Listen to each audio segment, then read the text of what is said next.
श्रीमन्नारायण नारायण भजमन्नारायण नारायण। श्री अश्वनी कृष्ण पक्ष इंद्रा एकादशी की जय। महाराज युधिष्ठिर ने कहा, हे मधुसूदन, अश्विनी मास की कृष्ण पक्ष एकादशी का नाम क्या है, वह कृपा पूर्वक वर्णन करें। श्री कृष्ण ने कहा, हे राजन, अश्विन मास की एकादशी इंदिरा नाम से प्रसिद्ध है। इस व्रत के पालन करने पर समस्त प्रकार के पाप नष्ट हो जाते हैं। जिन्होंने कर्म फल से निम्न योनि को प्राप्त किया है, ऐसे दुर्गति प्राप्त प्रेत पुरुषों का भी उद्धार हो जाता है। इसका महात्म सुनने मात्र से ही सामवेद विहित यज्ञ फल का फल प्राप्त हो जाता है। हे राजन, सतयुग में महिष्मती देश के इंद्रसेन नामक एक बड़े पराक्रमी राजा थे। यथाविधि धर्मानुसार राज्य पालन में वह विशेष ख्याति संपन्न थे। उनकी धन धान्य पूर्ण विपुल संपत्ति थी एवं पुत्र पौत्र आदि के साथ वह सुख से संयम व्यतीत कर रहे थे। विष्णु भक्ति परायण वह राजा सर्वदा श्री गोविंद के नाम में निमग्न रहते थे। एक दिन बड़े प्रसन्नचित होकर राजा अपने सभा में विराजमान थे। उसी समय देवऋषि नारद स्वर्ग से उतरकर उनके निकट उपस्थित हुए। उनका दर्शन कर राजा अपने सिंहासन से उठकर के खड़े हो गए और मुनीश्वर को हर्ष श्रद्धा से दंडवत प्रणाम किया। पाद आचमन आरती माल्य इत्यादि उनको अर्पण करके षोडशोपचार विधि पूजा उनकी की। स्वस्ति वाचन वंदना करने के बाद उत्तम आसन पर नारद मुनि को बिठाया। उसके बाद हाथ जोड़ करके कहने लगे, हे मुनिवर, आपके दर्शन मात्र से मुझे नाना यज्ञ के फल प्राप्त हुए हैं। आपके आगमन का कारण कृपया करके मुझे बताइए। देवऋषि ने कहा, हे नृपश्रेष्ठ, अति विस्मयकारी एक बात श्रवण करो। एक समय मैं यमलोक में गया था। यमराज ने वहां पहुंचते ही मेरा बड़ा आदर सत्कार किया। धर्मशाला धर्म प्रवृत्ति सतपथ पर चलने वाले लोग व्रत की अंगहानि दोष हेतु अग्नि की उपासना कर रहे थे। हमने वहां पर तुम्हारे पिता भी थे। हे राजन, उन्होंने जो संदेश मुझे दिया और अब तुम उस संदेश को ध्यानपूर्वक सुनो। उन्होंने कहा कि मैं महिष्मती देश का राजा इंद्रसेन मेरा पुत्र है।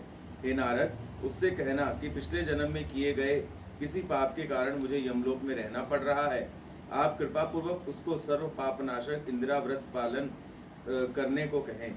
इस व्रत के प्रभाव से मैं निष्पाप होकर स्वर्गलोक में जा सकता हूँ। यह बताने का उद्देश्य ही मेरा यहाँ आने का कारण है।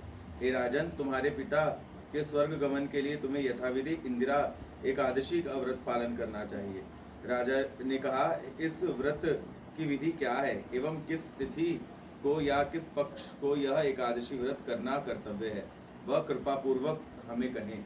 नारद ऋषि ने कहा, हे राजन, अश्विनी मास के कृष्ण पक्ष की दशमी के दिन श्रद्धा पूर्वक प्रातः स्नान करके एवं मध्याह्न में भक्ति भाव संपन्न होकर स्नान करना चाहिए।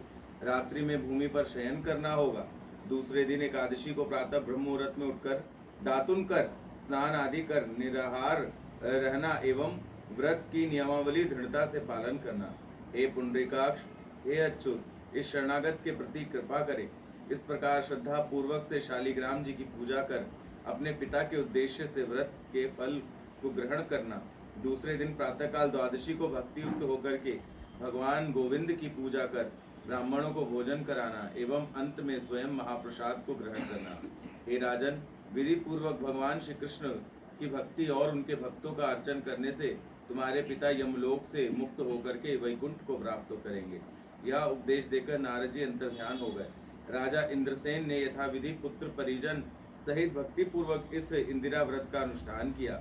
उस समय देवलोक से पुष्प वृष्टि होने लगी, यानी पुष्प बरसने लगे एवं उनके पिता ने भी विष्णु लोक में गमन किया।